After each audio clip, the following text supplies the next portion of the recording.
सत्राजित सूर्य की बहुत उपासना करता है, उसको एक स्मंतिक मणि प्रदान की जाती है, उसके साथ में राधिका को भी दिया जाता है जब उसका नाम सत्यभामा हो जाता है। ऐसी एक कथा है, ये भागवत में नहीं है लेकिन अन्य ग्रंथों में ये कथा है। कुछ गौड़ेश्वर संप्रदाय वाले लोग ऐसा बोलते हैं, ऐसा मैंने कहीं पढ़ा है। और उसके बाद भगवान के पास जब वो जाने लगे, सुधर्मा सभा में बैठे हुए लोगों को लगा है कि साक्षात भुवन भास्कर भगवान को मिलने आ रहा है। और नजदीक आए, नहीं नहीं, ये कोई उजेली चीज है। बिल्कुल समीप आया, ये तो सत्राजित है। ऐसे ही कोई ईश्वर को ब्रह्म कहता है, कोई ईश्वर कहता है, लेकिन जो ईश्वर के बहुत करीब होता है वो उसको भगवान कहता है। ये सब भगवान के ही नाम है, ब्रह्मेति परमात्मेति भगवान इति शब्दते। निर्गुणवादी ब्रह्म कहते हैं उसको। और फिर उसके बाद हमारे वेदों ने जैसा कहा है कि हमारे जीवन में संपत्ति आनी चाहिए, लेकिन उसके पहले सुमति आनी चाहिए ताकि हम अपने प्राप्त साधनों का सदुपयोग करें। संपत्ति कमाना हर इंसान को आता है, लेकिन संपत्ति का सदुपयोग करना हर इंसान को नहीं आता है। यह भी कहा जा सकता है आज के परिवेश में कि आज के युग में संपत्ति कमाना कठिन नहीं है, लेकिन संपत्ति का सदुपयोग करना बहुत कठिन हो गया है। अयोग्य व्यक्ति के जीवन में जब संपदा आ जाती है तो कभी कभी वो उसके जीवन का हरण भी कर लेती है। उसका भाई प्रसेन उस मणि के कारण मारा गया, लेकिन ये कलंक भगवान कृष्ण के माथे आया। पूरी द्वारिका में ये जब चर्चा का विषय बना, रुक्मिणी जी ने कहा क्या जरूरत थी आपको उन्हें मरवाने की। भगवान कृष्ण ने कहा मैंने तो किसी को नहीं मरवाया। और सब लोग जब भगवान कृष्ण को वहां लेकर, भगवान कृष्ण उन सबको लेके गया, अरण्य में जाकर देखा है प्रसेन के वस्त्र वहां पड़े हुए हैं, कुछ अस्थियां पड़ी हुई हैं। समझ में आ गया है किसी ने उसकी हत्या कर दी गई है उस मणि के प्रलोभन में। मणि के चिन्ह गुफा के अंदर जा रहे थे। गुफा के अंदर कौन जाएगा, कोई जाने को तैयार नहीं है। तब जाकर भगवान कृष्ण, आप सभी मेरी यहां प्रतीक्षा करिएगा, मैं वहां जाता हूं। और वहां जैसे ही गए, एक बालिका को मणि से खेलते हुए देखा। वो जोर से आवाज लगाने लगी तो उसी समय उसके पिताजी दौड़कर आए और ये अनवरत 28 दिन तक युद्ध चला है। बड़ी सांकेतिक कथा है। और इधर जब उसको लगा है कि ये कोई साधारण पुरुष नहीं हो सकता है, अगर मेरे इष्ट राम हो तो मुझे उस स्वरूप में दर्शन दो, क्योंकि मर्यादा पुरुषोत्तम मेरे इष्ट हैं। और आप सब जानते हैं, कित मुरली कित चंद्रिका कित गोपियन को साथ, अपने जन के कारण कृष्ण भये रघुनाथ। जीवन में ये भेद मत रखिएगा, राम क्या है कृष्ण क्या है। राम कहो चाहे कृष्ण कहो, दोनों का मतलब एक ही है। मेरे भाई बहन, एक ही परमात्मा को, एक ही सत्य को हमने अनेकों नाम और रूपों से गाया है, वो हमारी रुचि के अनुसार। रुचि नाम भई त्रिज्या द्रिज कुटिल नाना पथ जो साम। आचार्य पुष्पदंत ने कहा है, अपनी रुचि के अनुसार हर व्यक्ति को अपना साधन अच्छा लगता है। बाकी तो जैसे जैसे साधनाएं पूर्ण होने लगती है तो एक में सबका अंत हो जाता है। एकांत का मतलब यह नहीं है कि हम गेट बंद करके रह जाएं। एकांत का वास्तविक अर्थ है एक में सबका अंत हो जाए, दूसरा कोई नहीं बचेगा, वही बचता है, उसके अलावा कोई भी शेष नहीं होता है। यो वशिष्येत सोस्म्य हम। भागवत जी के चतुर्थ श्लोक में, जो चतुर्थ श्लोक की भागवत का महत्वपूर्ण संदेश है। और फिर उसके बाद वहां पर सारा वृत्तांत सुनाया। जांबवंत ने उस मणि को तो दिया ही था, अपनी कन्या को भी कृष्ण को दे दिया। भगवान कृष्ण आए और वहां कर देखा कि द्वारका वाले लोगों ने मेरे को केवल कलंक ही नहीं लगाया, बल्कि मेरे न आने पर इनको इतना भी धैर्य नहीं रहा, इन्होंने मेरा भंडारा भी कर दिया। कभी कभी लोगों को लगता है कि दुनिया के लोग क्या कहेंगे। याद रखना, क्या कहेंगे लोग सबसे बड़ा रोग, दुनिया का सबसे बड़ा यही रोग है कि लोग क्या कहेंगे। लोग तो कुछ न कुछ तो कहते हैं। मैं लगभग हर कथा में कहता रहता हूं, अगर हम निगाहें नीची करके चलते हैं ना, या चलेंगे, तो भी दुनिया के लोग कहेंगे कि आपने देखा बहुत अहंकारी है, किसी की तरफ देखते तक नहीं है। और अगर आप नजरों को उठाकर चलने लगो तो भी लोग कुछ तो कहेंगे। उनको लगेगा नजरों का कोई ठिकाना नहीं है। आप समाज की बातों को सुनकर परेशान हो जाओ और आप मन में यह निर्णय कर लो कि कोई बात नहीं, मैं बगैर आंख के जी लूंगा, लेकिन लोगों का कहना तो बंद हो जाए। आप अगर अपनी दोनों आंखों को फोड़ लो तो भी दुनिया के लोग कहेंगे भैया गर्म भोगना पड़ता है। कुछ तो लोग कहेंगे, लोगों का काम है कहना।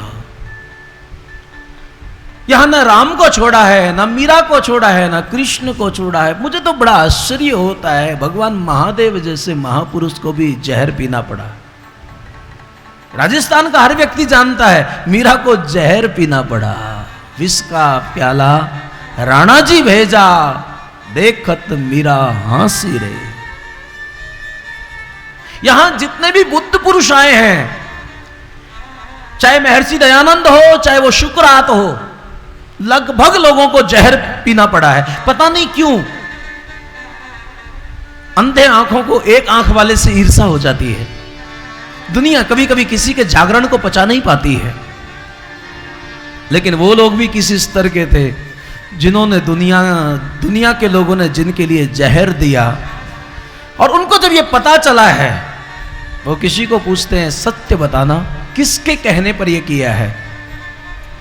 तो वो जब लोग बता देते हैं कि उनके कहने पर हमने ये कृत्य किया है, बेटा दुनिया के लोगों को और मेरे अनुयायियों को पता चले तब तक दूर चले जाना, वरना तेरी क्या। और उसके पास अगर पैसा नहीं होता है तो उसको पैसे का प्रबंध करके उसको दूर निकाल देते हैं।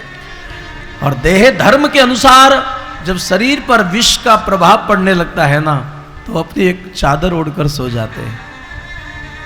और जब दुनिया के लोगों को पता चलता है, अपने किसी महापुरुष को आके पूछते हैं कि प्रभु ये सब क्या हो रहा है, ये कैसे हो गया, तब कोई बुद्ध पुरुष जैसा महापुरुष कहता है कि कुछ नहीं, निर्वाण हो रहा है, मेरी अनंत की यात्रा हो रही है, अब मैं उस यात्रा में निकल रहा हूं। हम लोग सभी पता नहीं न जाने कितने जन्मों से हम कहां, लोग ये पूछते तो हैं कि मरने के बाद में लोग कहां जाते हैं, लेकिन प्रश्न ये नहीं है कि कहां जाते हैं। प्रश्न तो ये भी हो सकता है कि हम आए कहां से। क्या तुम्हारा जन्म अगर 1985 में हुआ है तो क्या उसके पहले दुनिया नहीं थी? या फिर कोई व्यक्ति जाते ही रहते हैं। आज भी हमारे जयपुर की एक बहुत बड़ी आध्यात्मिक जगत को काम करने वाली चेतना, हमारे संजय म्यूजियम वाले आदरणीय, जो व्यासपीठ के प्रति तो बहुत श्रद्धा रखते थे, ऐसे राम कृपालु जी शर्मा आज ही दिवंगत हुए हैं। ये संसार है, ये मृत्यु लोक है। यहां एक साइन बोर्ड लगा हुआ है, ये मृत्यु लोक है। आया है सो जाएगा, राजा रंक फकीर। मेरे भाई बहन, जीवन बहुत थोड़ा है। आप सत्संग करते रहिएगा, आपकी मन और बुद्धि को पवित्र रखिएगा। पवित्र मन से बढ़कर कोई तीर्थ नहीं होता है। पवित्र उत्तम बुद्धि से बढ़कर कोई शास्त्र नहीं होता है।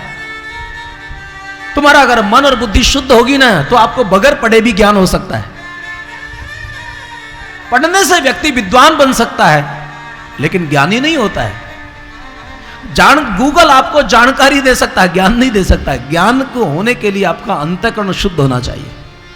इसलिए गीता ने कहा है श्रद्धावान लभते ज्ञानम, जो श्रद्धावान है उसको ज्ञान होता है। ये चिंता मत करिएगा कि हमारे मरने के बाद में क्या होगा, कैसे चलेगा।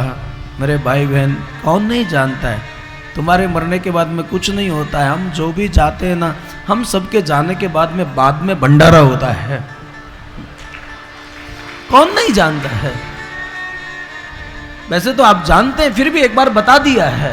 इस गलतफहमी में मत रहिएगा, कोई फर्क नहीं पड़ता। सत्यजित ने भी अपनी बेटी का विवाह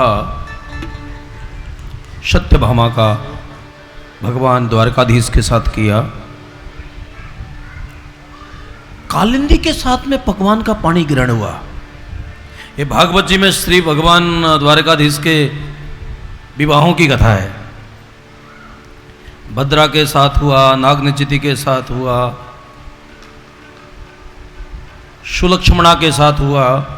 ये 8 जो थी ना, ये भगवान की अष्टपट महिषी थी, 8 पट रानी थी। फिर एक भौमासुर नाम का राक्षस था, उसने 16,100 कन्याओं को बंदी बना रखा था।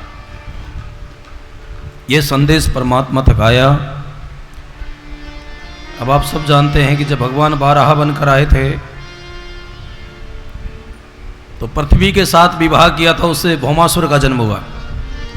तो उसने वरदान मांग लिया कि जब तक सत्यभामा को साथ लेकर आप नहीं आओगे और वो जब तक नहीं कहे तब तक आप मेरे बेटे को मारोगे नहीं। भगवान ने भौमासुर को दंडित किया और 16,100 कन्याओं को जब मुक्त कराया, उनकी आंखों में आंसू आ गए। भगवान कृष्ण ने कहा, आप सब चली जाओ अपने अपने गंतव्यों की ओर। स्वामी, हमें कौन स्वीकार करेगा? हम जाएंगी तो कहां जाएं?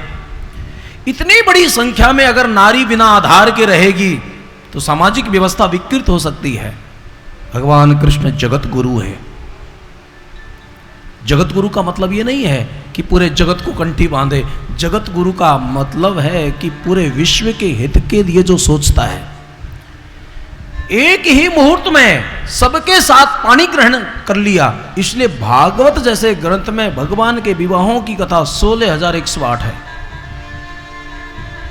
ये 8 प्रकार की जो पट रानी है ना, ये अष्ट प्रकृति है। भूमि रापो नलो वायु खं मनो बुद्धिरेव च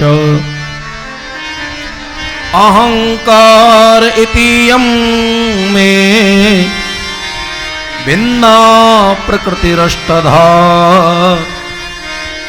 आप सभी जानते होंगे 8 प्रकार की जो प्रकृति है, भूमि है, जल है, अग्नि है, वायु है, आकाश है, उससे भी सूक्ष्म है मन है, उससे भी सूक्ष्म हमारी बुद्धि है, और प्रकृति का सबसे सूक्ष्म कार्य अहंकार है। इसलिए कई बार कथा में कहा गया है, जिस साधन को करने से हमारा अहंकार निवृत्त हो जाता है वही साधन हमें पूर्ण बनाने में सक्षम होता है। मीरा का अहंकार नाचते नाचते विसर्जित हो जाता है। नानक देव का अहंकार गाते गाते विसर्जित हो जाता है, और बुद्ध का अहंकार ध्यान में खो जाता है। इसलिए कभी कभी कहा जाता है कि परमात्मा पाया नहीं जाता है, अहंकार की निवृत्ति हो जाती है। और जब प्राकृतिक गुणों से हम लोग अतीत हो जाते हैं तो जो प्रकृति के अधीन है वो जीव कहलाता है, और जो प्रकृति के पार हो जाता है वो शिव कहलाता है। बहुत सुंदर विज्ञान है धर्म का, प्रकृति के जो अधीन है। और इस बात को हमें अपनी मर्जी से नहीं कहता, ये हमारे शास्त्रों में लिखा है। प्रकृति पार प्रभु सब और वासी। प्रकृति के पार जो परमात्मा है वो सभी के हृदय में हृदयस्थ है, हृदय से अर्जुन तिष्ठति। लेकिन प्रकृति के जो अधीन है, हम लोग मन के अधीन हैं, बुद्धि के अधीन हैं, शरीर है, इंद्रियाएं हैं। कई लोग तो अपने को शरीर ही मानते हैं, कई अपने को मन मानते हैं। मैं ऐसा सोचता हूँ, सोचना और विचारना तुम्हारे मन का काम है। इसलिए मेरे भाई बहन, आप अष्टधा प्रकृति को ठीक से समझिएगा। ये भगवान कृष्ण की ही शक्तियां हैं, ये भगवती है। माया के चलते ही, अनिर्वचनीय माया के चलते आनंद सिंधु, भव सिंधु होके भास रहा है। ये बड़ी सुंदर ठाकुर जी की लीला है। इसलिए हमने माया का विरोध नहीं किया है, भगवती माया को भी प्रणाम किया है, उसको भी हमने शक्ति स्वीकार किया है। और फिर कर्म कांड में 80,000 श्लोक होते हैं, ये तो आचार्य लोग जानते होंगे। ज्ञान कांड में 4,000 श्लोक होते हैं, लेकिन उपासना कांड में 16,000 श्लोक होते हैं। उपासना कांड के जितने भी श्लोक हैं ना, ये सब कृष्ण पत्नी बनकर आए हैं। इसलिए तो भगवान के विवाहों की जब बातें आती हैं तो 16,108 है। सभी से 10-10 कन्या पुत्रों को और एक-एक कन्या को जन्म दिया। थोड़ा समय कम है, गणित आप जाके लगाते रहिएगा कि कितनी संख्या होती है। लेकिन इतना होने के बावजूद भी भगवान कृष्ण जो हैं वो ब्रह्मचारी हैं। कृष्ण पत्नियों के साथ में जब कोई बातें होती हैं, पत्नी किसी की भी हो, परमात्मा में बड़ी श्रद्धा करती है। ऋषि पंचमी का पूजन करती हैं कृष्ण पत्नियां और कृष्ण को ही पूछती हैं। हमें ऋषि पंचमी के दिन ऋषि की पूजा करने के लिए, महात्मा की पूजा करने के लिए कहां जाना चाहिए? भगवान कृष्ण ने कहा कि नदी के उस पार एक बहुत अच्छे संत साधना करते हैं, आप वहां जाइए। लेकिन नदी में पानी बहुत है। नदी को जाके कहना कि अगर वो ग्रस्त में रहते हुए नैष्टिक ब्रह्मचारी हैं, वो पूर्ण अपने स्वरूप में स्थित रहते हैं, हमें रास्ता दे दे। कृष्ण पत्नी को बड़ा आश्चर्य हुआ, लेकिन क्या करती? जाकर परमात्मा को बहस तो कर नहीं सकती। जैसे ही नदी को जाके कहा तो नदी ने रास्ता दे दिया। वहां एक संत बैठे हुए देखे, उनको जो भी पकवान बना के ले गई, सबको प्रार्थना करके सब खिलाया पिलाया, हमारा व्रत सफल हो जाएगा। महात्मा सभी चट कर गए, सब कुछ पा गए। कृष्ण पत्नियों को बड़ा आश्चर्य हुआ, इतना भी कोई जिमता है क्या? लेकिन पता नहीं कितने दिनों का भूखा रहा होगा। लेकिन उन्होंने जब कहा कि हमको नदी के उस पार जाना है, कोई मंत्र बता दीजिएगा, कोई उपाय बता दो, तो उस ऋषि ने कहा कि आप नदी को जाके कहना कि दुर्वासा ऋषि दूब के रस के अलावा कभी कुछ नहीं खाता है। अगर ये बात सत्य है तो हमें रास्ता दे दो। बड़ा आश्चर्य हुआ, थालियों में प्रसाद तक नहीं छोड़ा है और अभी दूब का ही रस पीने में लगे हुए हैं। लेकिन बार बार कहा जाता है, अपने से जो श्रेष्ठ होते हैं ना, उनके पाए लगे जाता है। कोई भी मिलता है तो यही कहता है महाराज जी पाए लागू, कभी कोई ये नहीं कहता है कि आपको मुंह लागू। और कभी अगर ऐसा कोई इंसान मिल भी जाए जीवन में तो जरा उसको सावधान रहिएगा, क्योंकि अपने से श्रेष्ठ को पाए लगा जाता है। और जैसे ही पाए लगने की बात आई, अब मुंह तो लग नहीं सकते हैं, भरोसा तो नहीं था, लेकिन फिर भी ऋषि बचनों पर अश्रद्धा भी नहीं की जा सकती। नदी को जाकर जैसे ही कहा, नदी ने रास्ता दे दिया। कृष्ण पत्नियों को बड़ा आश्चर्य हुआ, हद हो गई। मंद मंद मुस्कुराते हुए मन मिल गए थे मनमोहन, और पूछ लिया, कहो कैसी रही मुलाकात? कृष्ण पत्नियों ने हाथ जोड़ के कहा, जैसे गुरु हैं वैसे चेला है। कुछ भी समझ में नहीं आ रहा है क्या सत्य है। और याद रखना मेरे भाई बहन, जब भी हमने जाना तो इतना ही जाना है कि अभी कुछ नहीं जाना। हम क्या जान पाएंगे? कोई अगर छोटी सी नमक की पुतली अगर सागर की थाल लेने के लिए जाएगी ना तो उसी में मिल जाएगी, वापस नहीं आ पाएगी। यद्यपि समुद्र से पानी भरा जाए तो छोटे से जो लोटे के अंदर समुद्र है, उस पानी के गुणधर्मी वही के वही हैं जो पूरे महोदधि में हैं, लेकिन फिर भी लोटे का पानी सागर नहीं हो सकता है, उसका अंश हो सकता है।